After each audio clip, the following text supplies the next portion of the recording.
Yeah.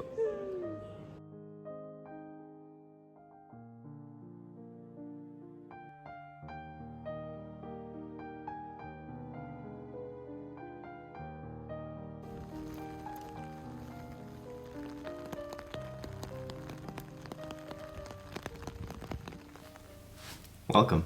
Welcome. So, yesterday we went on a wonderful book shopping adventure, but not only just for books, for a little sweet treat or multiple sweet treats as well. And we wanted to take you guys on the journey with us. So, do you want to tell them where we went to first? Sure. So we went to a very cute cafe called East Village Cafe. Right? Mm-hmm, correct. Cool. Off to a good start. Yeah, that was really nice, and they had a whole display of cakes and pastries. And the whole place is vegan, which, if you guys don't know, I am vegan, and I was so excited because I've never tried a croissant or a pain au chocolat because usually I can't find a vegan option, but they did have some vegan ones. Massive vegan ones. Mm-hmm. Yeah. So we got a massive pain au chocolat, pumpkin spice cupcake, Mm-hmm. and a cronut, Yes. which we still have to eat today. seems like such a crime, making a croissant and donut crossover. I think it's cool. It's covered in sugar. There's a little sugar icing. We saved most of it for today. We had the pain au chocolat yesterday, and then we split the cupcake. Both incredible. And you also got a decaf coffee, right?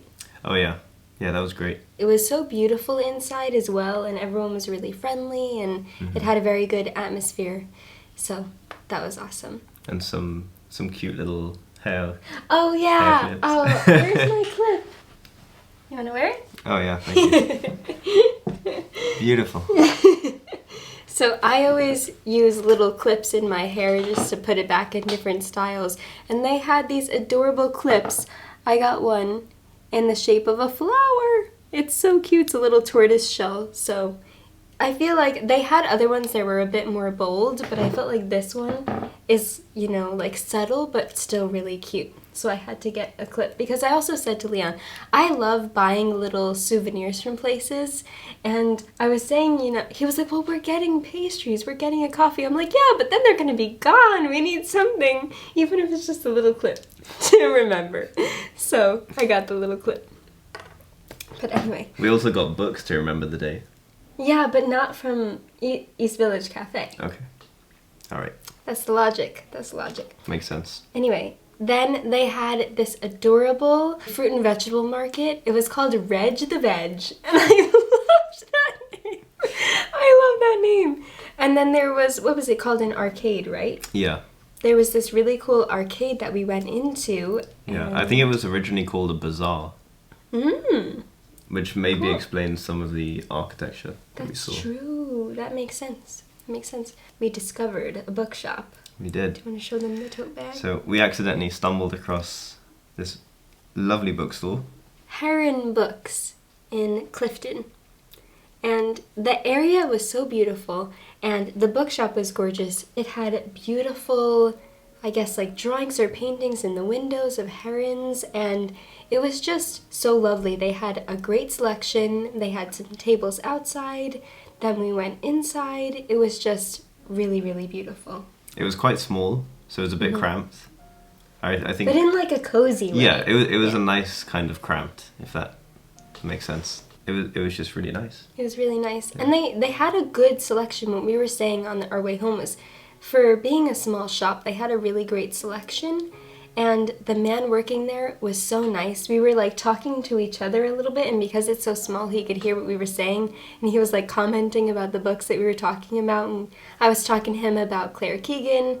And then I ended up talking to him about Meiko Kawakami because I might have purchased her books. But anyway, it was really, really lovely.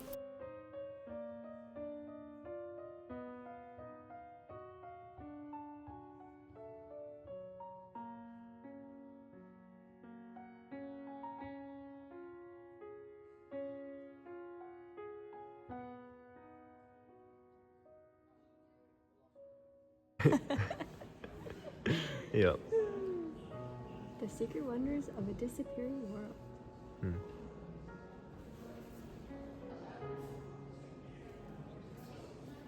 That sounds really nice.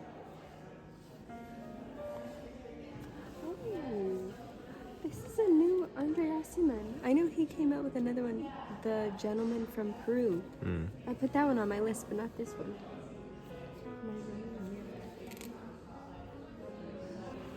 Sounds really good.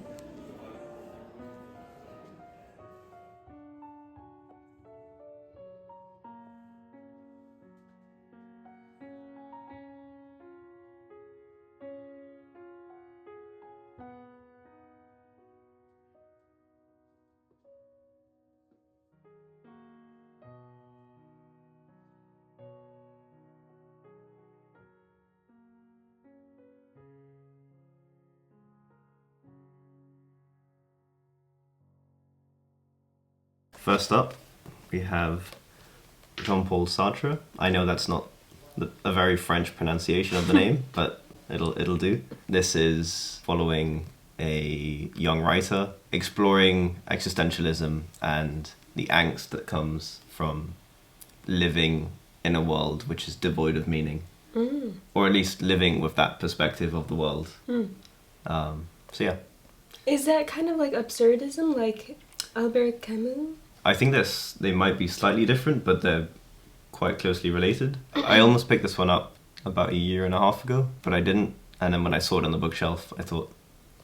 Had to. And it's in the beautiful Penguin Modern with the mint edges. Oh, they're such nice additions. So, love those. Which one do you want to take first? I'll take this one first.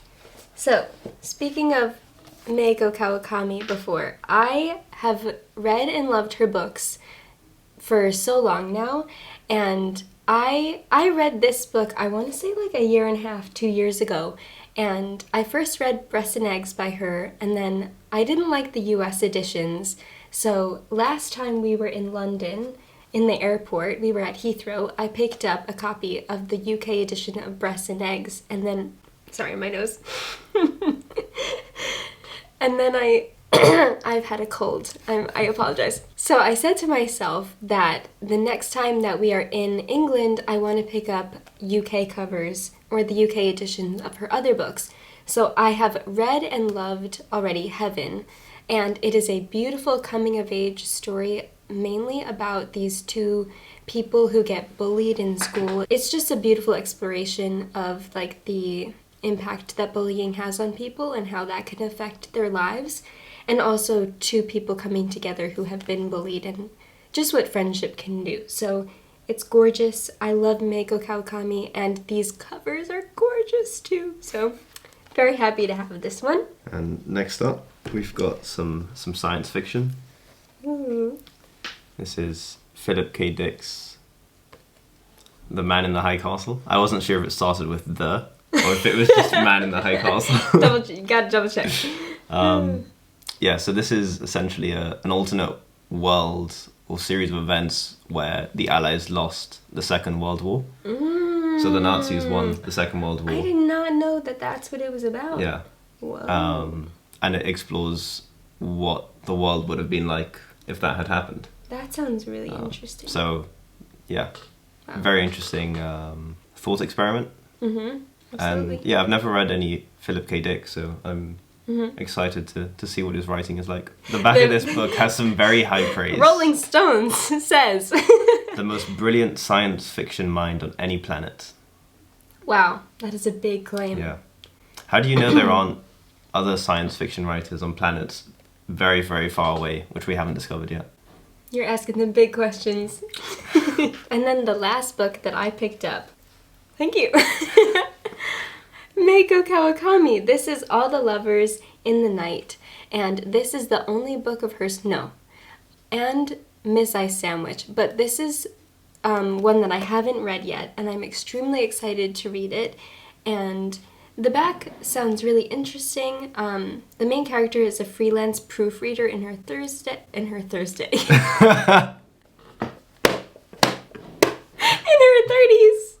I can't wait till I reach my Thursdays. Currently in my Wednesdays. Oh my god, that's terrible. Okay. Living alone and unable to form meaningful relationships, she has little contact with anyone other than her colleagues. I think it's just about her life feeling lonely, dealing with loneliness, opening up to people, and dealing with her past. But living in a small world of her own making, will she find the strength to bring down the walls that surround her?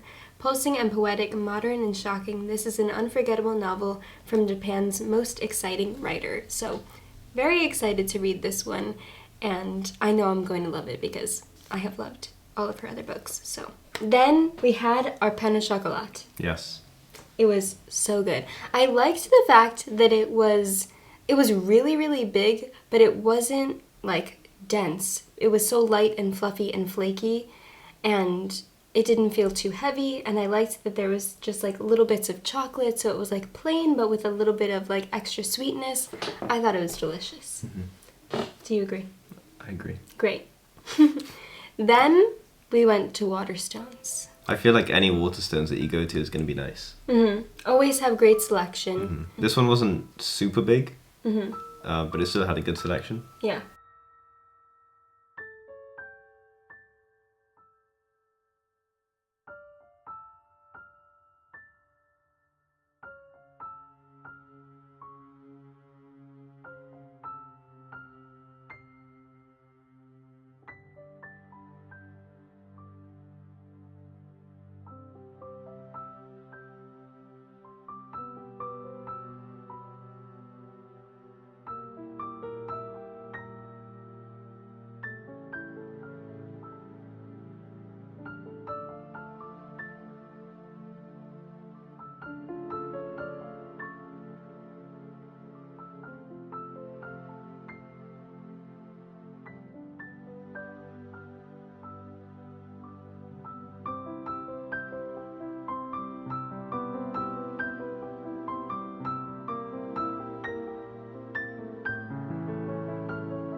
Picked up a book that's been on my radar for a little while.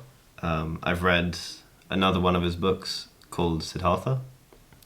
So this is Hermann Hesse's Steppenwolf, which is about a seemingly respectable and educated man who is actually quite strange and alienated from society. It's a haunting portrayal of a man who feels he is half human and half wolf, and it's also a story of redemption. He is drawn into a series of dreamlike and sometimes savage encounters, accompanied by, among others, Mozart, Goethe, and the bewitching Hermione. Interesting. Yeah. It's giving me... it's giving me Bulgakov and a little bit of Kafka. Okay. Well, it says he discovers a higher truth and the possibility of happiness. Ooh, wow. All three of your books are in the beautiful Penguin Modern Edition. Love that. Yeah. That wasn't really planned. Mm-mm. Just kind of happened. Just happened. Yeah. I'm especially excited to read Nausea by Sartre, because I feel like in a very, well, mainly atheistic world, it's interesting to think about what atheism offers in terms of finding meaning in life. Mm-hmm. And I feel like atheism often leads to existentialism because, and this isn't a comment on whether atheism is credible or not, but the substance is lacking. Like, atheism is a critique of religion, or I guess any worldview involving some kind of God or creator of the universe, of existence, but it doesn't necessarily offer something in its place. Right. So there's sort of a gap left. I'm curious to see how Sartre talks about it and just describes living with that worldview, and how you find peace or make peace with your own existence or the existence of everything around you not having a theistic worldview. Like what? Yeah, absolutely. Yeah. I mentioned Albert Camus before, and that's something that when I was reading The Stranger, I was so, I don't know, it made me think so much, and I think that that's what I love about those types of books, is they make you really question things and make you like look at the world in different ways. And I think with there being so many worldviews and so many different beliefs in religion and meaning and all of that, I think it's just interesting to open up your mind. I think as a reader, we are so privileged to be able to put ourselves into so many different shoes, whether it's the author or all the different characters, and be able to see how other people think and feel about different things, and how that can relate and influence how we feel and think about those things. All right, should we go on to your books from Waterstones? Yes, yes. The first one isn't actually a novel. It is a little diary for 2025. I have been wanting a little like weekly planner type diary. I don't know if you'll be able to see too well, but it's beautiful, and then it spreads out the weeks for you, which I really just like, being able to write something down and then keep it there. I always plan my weeks like on a scrap piece of like pretty note paper, but then I just end up throwing the note paper away. I feel like it could be nice to like document things and then be able to keep them in a little book.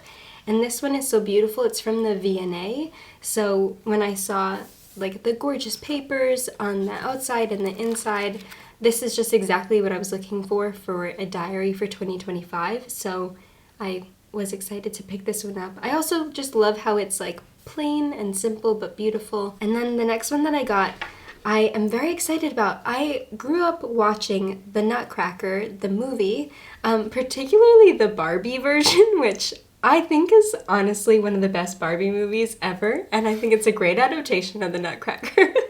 But a bucket list thing for me is to actually see it as a ballet. So this is the book by E.T.A. Hoffman, The Nutcracker, and I have yet to read it, which is so surprising. I feel like it's kind of like one of those classic Christmas stories where I know my best friend Laura, she goes into the city every year and sees the Nutcracker with really? her family. Yeah. She sees it every year, and I feel like it's one of those things where it's like a Christmas Carol or the Polar Express or something, where like I grew up reading and loving. So I'm just surprised that I haven't read this one yet. So very, very excited. It's about a nutcracker it's about a prince who becomes a nutcracker. There's a mouse king. There's a lot of adventuring going on, and it's really interesting. I started reading the first few pages, and it's absolutely beautiful. I honestly knew nothing about this. Really? Yeah. Until you just described some of it. I didn't know anything so about it. Honestly, so this is kind of embarrassing, but recently my sister and I have been rewatching the old Barbie movies that we watched when we were little. And I recently watched Barbie and the Nutcracker, and that's one of the reasons why I've been so like adamant to pick this up soon, or excited to pick it up soon. Because I think it was just such a beautiful story, and I forgot how gorgeous it was. And I love ballet. I danced ballet when I was younger, and I've always wanted to be a ballerina. And so the fact that, like, that's another reason why I want to see the ballet, but also just the story as a whole is such a beautiful story. And like I said, I already read the beginning, and it's gorgeously written, so extremely excited about this one. German. Okay, it is German. That's what I thought. It's translated from the German by, can you pronounce those? Because I probably can't. Joachim Neugroschel. I don't even know if he's German. I just pronounced it as if he was German. And R.J. Hollingdale. Oh, and Sally Hayward. Sorry, I can't read. It's okay. You can? You got a bunch of books. That's going to be unfortunate. Well, just because you buy books doesn't mean you can read. But anyway, so very excited about this one. Then the last one I got, I was inspired by taking the train from Paddington Station. Because I did not grow up reading Paddington Bear. I grew up reading Pooh Bear. I also grew up reading Peter Rabbit. But Paddington was one character or book that I didn't grow up reading. Again, like the Nutcracker, I can't believe that because I love children's literature so much, so I'm surprised I haven't read Paddington yet. I have seen both movies, and they're both wonderful, and I really want to read them. So, by Michael Bond, and it is Love from Paddington, Letters from London to Peru. And it's illustrated by Peggy Fortnum and R.W. Alley. And it's a beautiful edition. So, Paddington Bear is a bear who left Peru and his aunt and uncle there. And he goes and travels to London and meets a human family, and the human family take him in. And this book is letters that he sends from London to his Aunt Lucy in Peru. And why his name is Paddington is because this human family finds him at Paddington Station.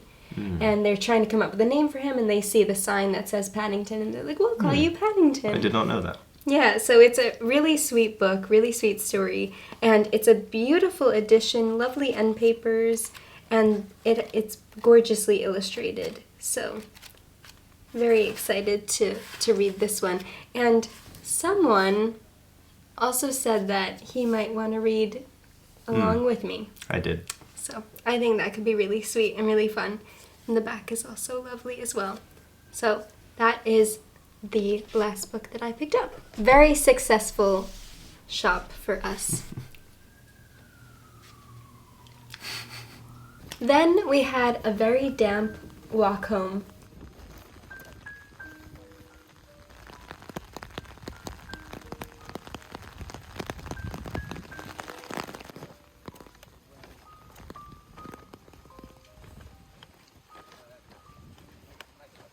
Good thing we brought an umbrella. Yeah. We do need to get a bigger one. We do. And then we had the pumpkin spice cupcake, which was delicious. And now tonight we are going to have the cronut. Mm-hmm. We could show them the cronut. We could. I was thinking about it. There it is. Can you see the layers? Onions have layers. Ogres have layers. Cronuts have layers. It looks delicious, and I'm so excited to have more. So that is our little exploration in Clifton, and it was our first real adventure and outing. So I had so much fun. Did you have fun? I did. Good. We hope that you enjoyed. Thank you guys so much for watching. Let us know if you've read any of these books, if you're excited for us to read any of these. Thank you guys so much for watching. Hope you enjoyed. And until the next little adventure, happy reading. Happy reading.